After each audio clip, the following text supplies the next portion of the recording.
So I was just going to ask, first of all, if you could explain a little bit about your background and how you got started in agriculture. Okay. I grew up in a rural community about 1 hour from here and lived on a route of a school bus, and we drove an hour, and all that territory was farms and forest areas. Kind of developed my interest in that, and then growing up, we always had a garden every year, and I just maintained that interest in that, and for 30 years I worked with the state of North Carolina in related areas to farming and agriculture, and then I had an opportunity when I left the state to come to Elon to be a university professor. And then you grew up in North Carolina. You said, I know with Elon, a lot of students are from up north. Yeah. What is unique about, in general, North Carolina in terms of agriculture? Because I know it's a $75 billion industry, like you said. What's different about North Carolina from the other states? Several things. One of those is the fact that North Carolina is so diverse. We have about 80 crops that are grown here, and we have smaller farms. If you go to the western U.S. and the northern part of the country, a lot of areas the farms are large compared with what we have, and then all farms in this state, with the exception of a few, are privately owned. They tend to be labeled family farms and traditional agriculture. The one other aspect out of all that is the largest king of all agriculture in North Carolina forever has been tobacco. And is that still the major crop that you see in the state right now? It is. It's in a major transition now. At one time there was a federal system in place that helped with price support, so growers always had the highest price for their commodity if they grew tobacco.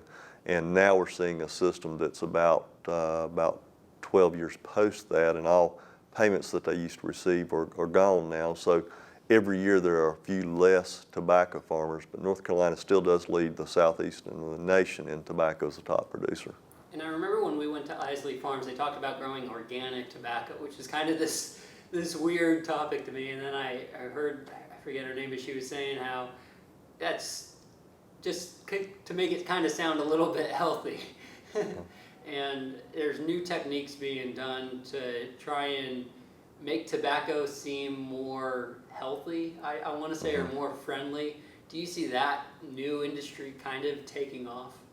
It will be for the next 10 to 20 years. It's really a lot of question marks about where tobacco is headed. Jane Isley at Isley Farms that we visited, she is in that arena of organic tobacco. She's sort of a small player, but her profit potential is so much greater. That's why she's gotten into that. And there are a lot of other farmers that want to be in that arena. But the real decisions on that is going to be what are the public in India and China and those countries that have really large populations. What are going to be their choices with tobacco? How much money they have to spend on that? How much crop do they produce in their own lands?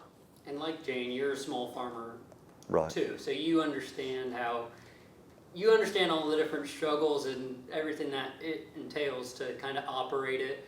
And I was just curious, how long have you had your small farm, and what are kind of your major things you like to grow with it? I actually, my farming would be in the sense of we have 8 acres in Randolph County, and then we have, where we live, we have an acre, and it's really, ours is a little bit of timber management, and then we do gardening, but gardening's been my primary experience in that. I've helped a lot of other farmers over the years with cattle and hay and those type things, but it's always been traditional agriculture. And now with my own gardening experience, now I'm doing some community gardening, and I'm looking more at organic light, not organic certified, because I feel like those are healthier choices, and then they allow me to be a better steward of our natural resources.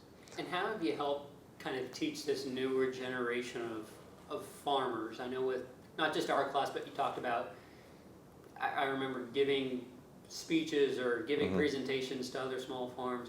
What do you talk about, and what are some of the concerns that you try and solutions you offer to give those small farmers kind of some more knowledge about their industry?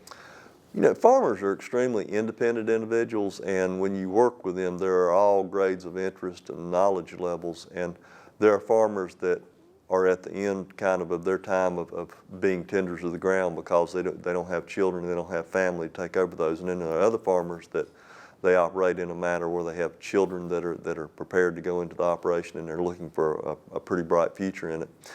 You have to look to work with individuals. One, you have to know where they're coming from. You know, what's their situation? Do they have debt? Do they not? Do they have an interest in continuing tomorrow? Do they like to learn? Are they a repeater of what they've always done with traditions in their family?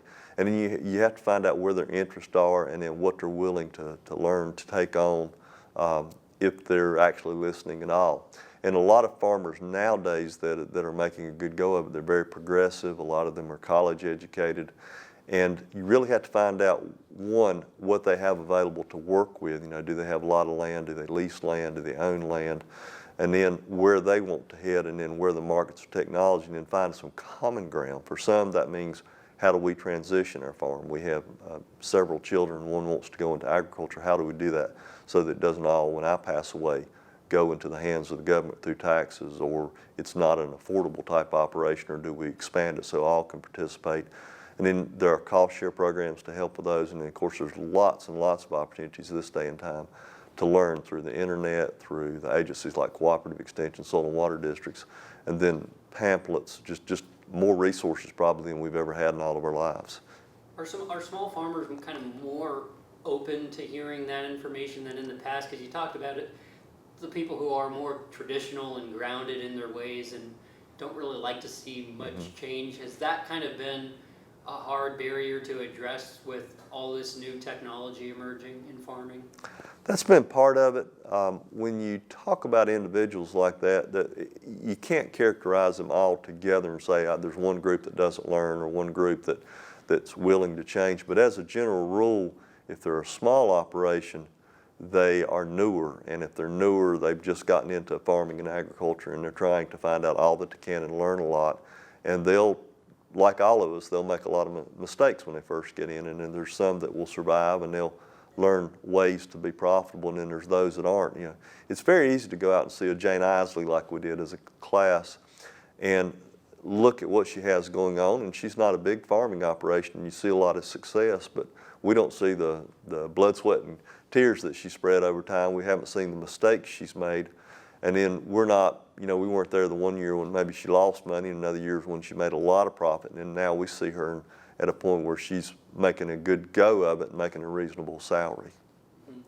And I was going to ask too, outside of being an Elon professor, when you go out to give these kind of different offerings to try and teach these different people, do you have any other kind of job titles or any other, or do you just kind of come in as an expert from a panel? How does that work? Do people just call you and say, we know your experience in agriculture, can you give this presentation? How does that process work for coming in and educating people? It's through networks that have been developed over time. I had an opportunity when I worked with the state of North Carolina. I worked in all 100 counties, and the farm bureaus, the government agencies, some private organizations, some NGOs, non-governmental organizations I worked with, we developed relationships. And all of those contacts come from relationships over time that have been developed, and developing trust and making certain, ensured that trust stayed there. You know, if we gave advice, it was going to be dependable, or I told them I didn't have that, or if they had a question, we would get them an answer eventually. But we wanted to take, you know, kind of the high road, to be honest with them. The other part of it is waiting for opportunities when there's a need and getting a call, and some of those are referral, some of those are someone else can't cover the call, and going in or bringing in other expertise to help make that happen. And we've got a good example of that going on at Elon next month. We're going to show the film called Farming. And Farm Bureau's coming in, some co-workers of mine, staffers in ENS are coming together, and we've worked with the Interest on Campus here about food. We're bringing in a panel of farmers, and we're actually going to have a chance to go in, hear real live farmers talk about what it's like to be a big operation, a small operation, operate today and in the past, and then talk about how it ties in with the food that we'll eat that night. A great opportunity. In your mind, I know when I came into this gardening course, I kind of had a different perception of farming, I would say, coming into this course than living it. And I kind of, like a lot of people, you look at it and you say, oh, it's nice, it's a good profession, it's rarely relaxing. You're out in the countryside with the horses and the animals and everything, and it's almost looked at as kind of this iconic lifestyle, when in reality there's a whole lot of struggles that go into it. What are you looking forward to the most with that event coming up, to just have farmers share their experiences? Well, one, it's what you call real. I mean, they'll actually be talking about what it's like on a day-to-day basis, and it gives them an opportunity to give something back and to share what their profession's about. So many that are in agriculture today, as it was pointed out on one of the projects in the course we're taking right now, a student said, I didn't realize what agriculture is really about until we went onto these farms. It's not what I thought. And for so many farmers, there's a level of excitement in it. There's new opportunities, but they're very frustrated because they live in a society where they're about 2% of the population. And the typical person that rides by or buys a product, they say, well, you're always dressed nice. You don't really get hot. You've got it made. You're your own boss. You make your own calls. You don't really answer to anyone. When in actuality, they answer to all of us because they're neighbors. They're big land stewards. And there's the opportunity for them to come in and have a chance to share what it's about and meet real members of the public. What are some of those major problems that you see small farms having today?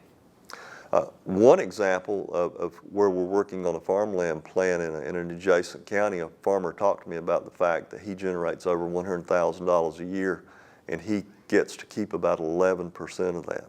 So about $11,000 a year out of his total income each year. It's a big problem. That's a lot of cash flow, a lot of money to front. Another one for him and others is the weather. It's always changing, just like what we ran into this last week where we had record rains. Those farmers in those areas that were impacted don't, as a rule, have anyone to fall back on. They either make it or they don't. And then there's the idea that there's going to be other competition from other states, other countries around the world, and new technology that comes in.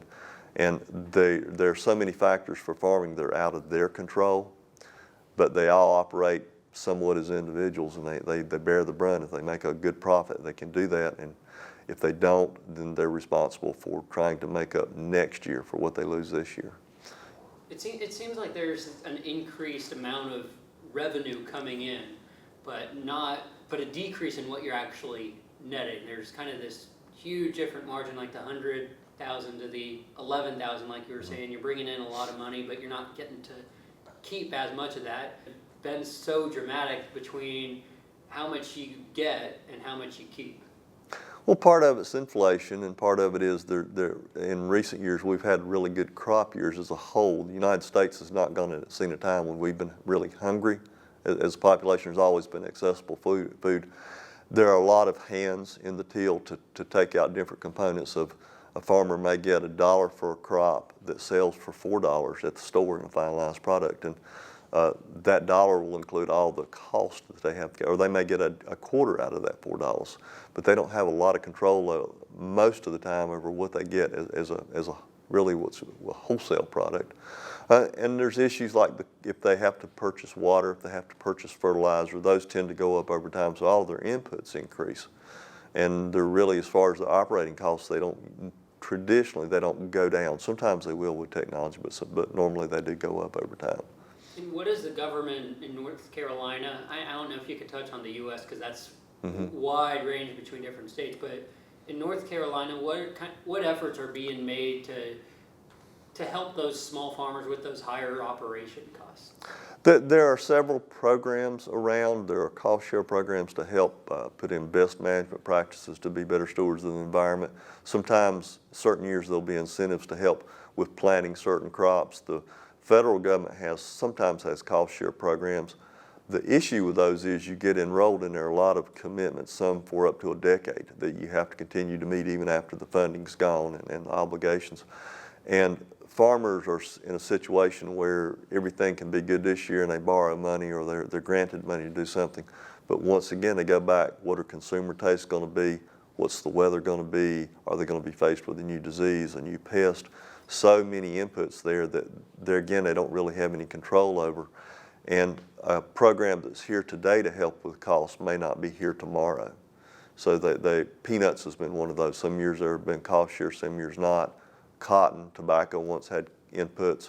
We always thought that would be king, and now those differences are changing. You have to look at societal concerns. For instance, we're pressing down smoking in this country, and at the same time, farmers are still looking for a consumer for their product. So they're having to change markets, go overseas, deal with companies that treat them differently, those type things. Jane Isley and I forget who was the guy's name from Redbud? Clay Smith. Clay Smith, yeah. They were talking about, well, Clay was organic certified, so he talked about this extensive process for trying to get that approved, and then Jane was talking about all these kind of different government restrictions on tobacco, the high operation costs involved with that. And I was just curious, from your perspective, are there too many restrictions on farmers today? Are there more today than in the past? Are there less in the past? What's that trend of regulation been like? Regulations and trends, that's a real interesting point you brought up. It depends on who you ask if there are too many.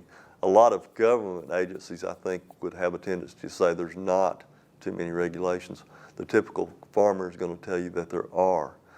And all regulations are not good and all regulations are not bad. We need environmental stewardship and protection, and rules have brought about good things. They've controlled markets in some instances where we needed it. They've helped to encourage farmers to be better stewards of our environment.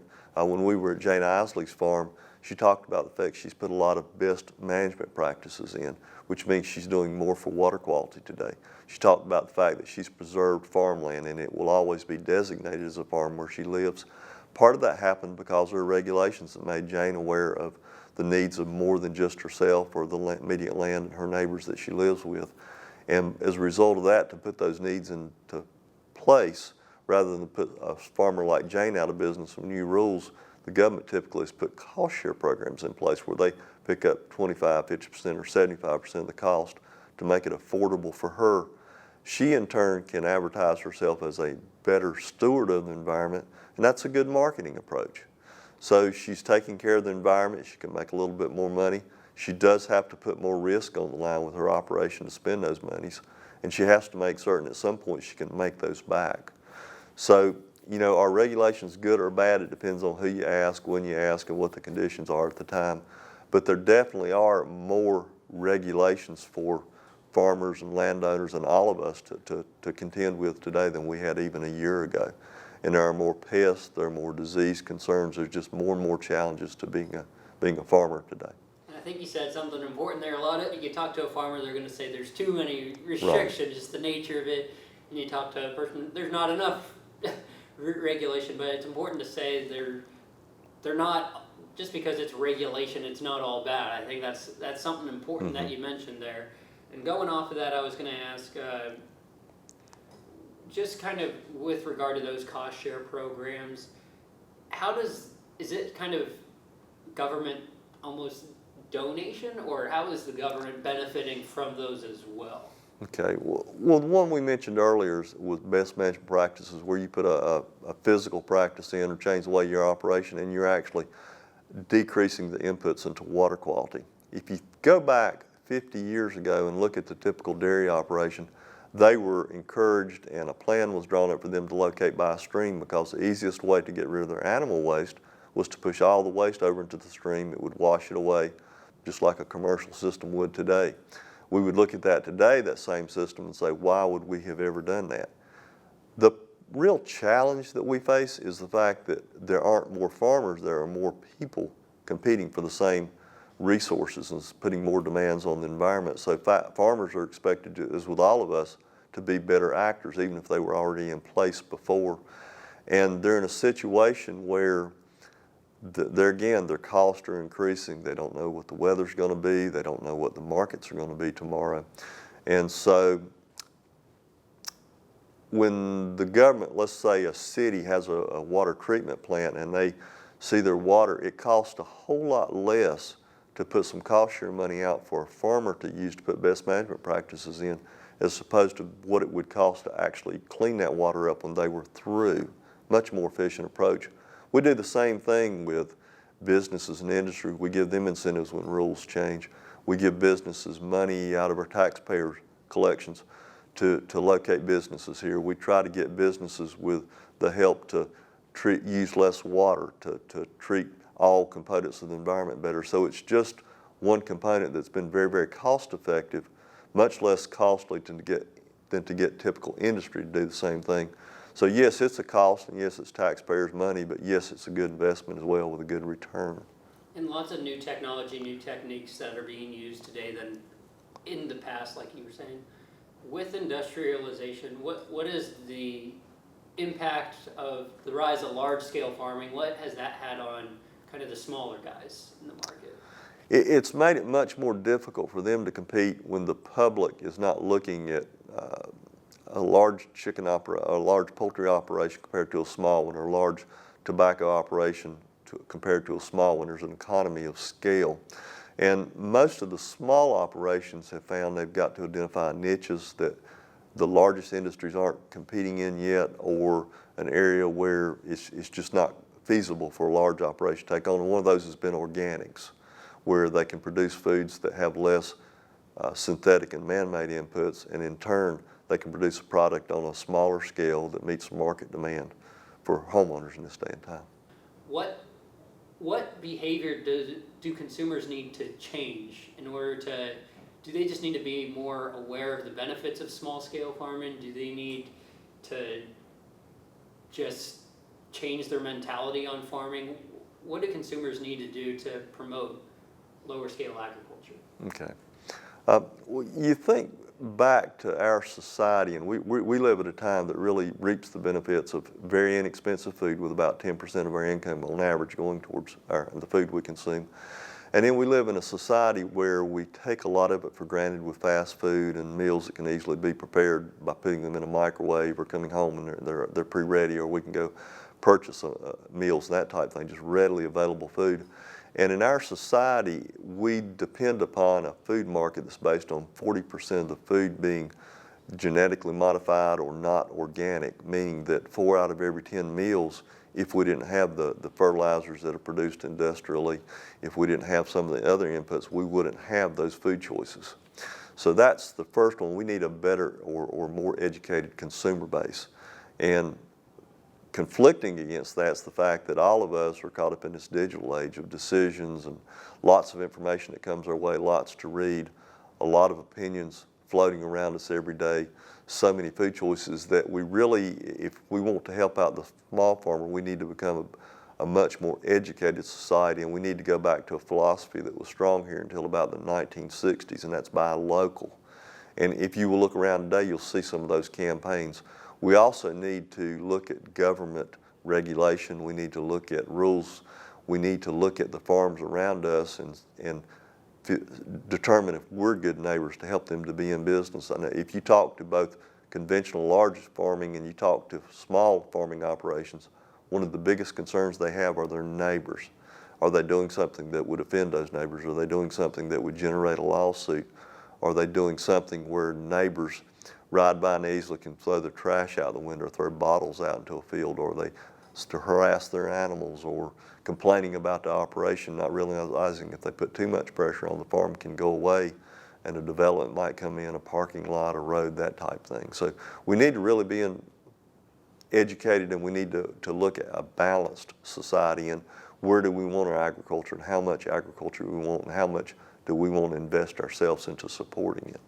And with that shrimp farm video that we saw, there was a farmer who really struggled to market his crop initially. When he started coming in, he didn't know a thing about marketing, and he got some help from that. Is it the farmer, whose responsibility is it to provide that education to the public? Is it to try and make it so they're more aware? Do farmers need to just market themselves a little bit differently? Well, you need to remember, farmers are people. They're just like us. Some are introverts, some are extroverts, some really market well, some will get out there and they'll learn new techniques. But there's a lot of farmers that they're very independent by nature, and they want to be left alone. They want to make a good living, they want to do their part, and they want to be involved.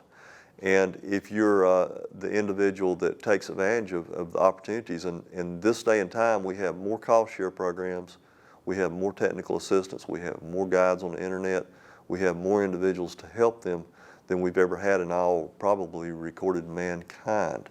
So the resources are there.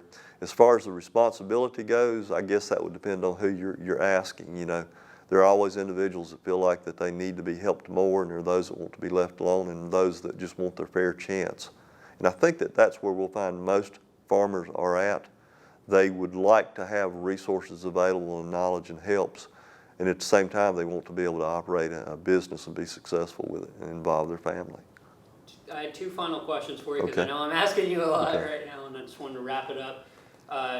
One of the things that interested me the most in this class was when you said you were born way too early. You wish you were born in the 19th century, and I was just curious, why was that?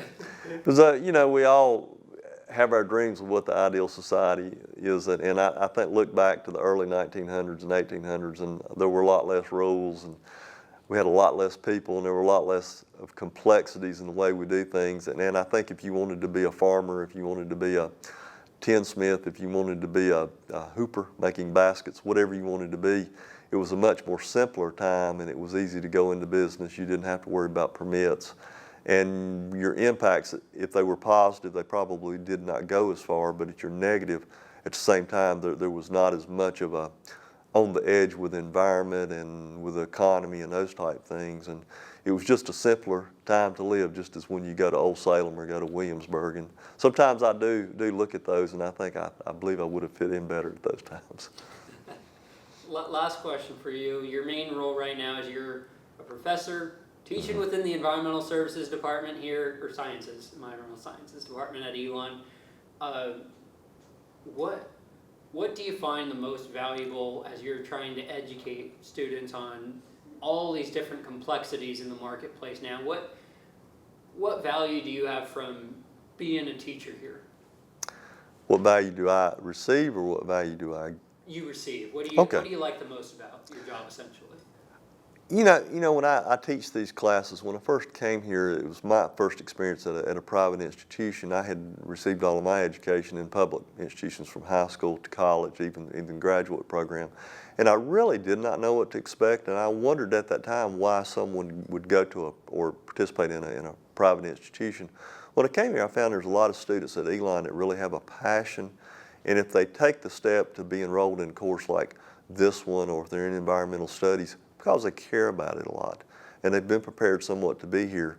And what I find is that with all students here, if they're really interested in these topics, there's a chance to mold them and add something to their being so that when they leave here, they will appreciate agriculture. For instance, when we went on to the Isley farm, and everyone there got the experience of smelling the cattle and hearing the moos and riding on the tractor and seeing how a good steward takes care of our environment, how they learn to make a living. And so it's the impact there, it's the ability for a student that comes in and they may have never had an opportunity to be in a garden or to be on a farm. And when they leave that class, they may like it or they may not, but they've been influenced and they've been impacted on a permanent type way. So I feel like that a little bit of myself goes with them. And what I find is a lot of students discover agriculture and gardening, and a new passion has come up in their soul that was there all at the time, but they didn't realize that connection with the earth and how much they love getting their hands dirty in the soil and being able to grow something that they could call their own. It's being able to make that investment into the next generation and be a part of that I really enjoy.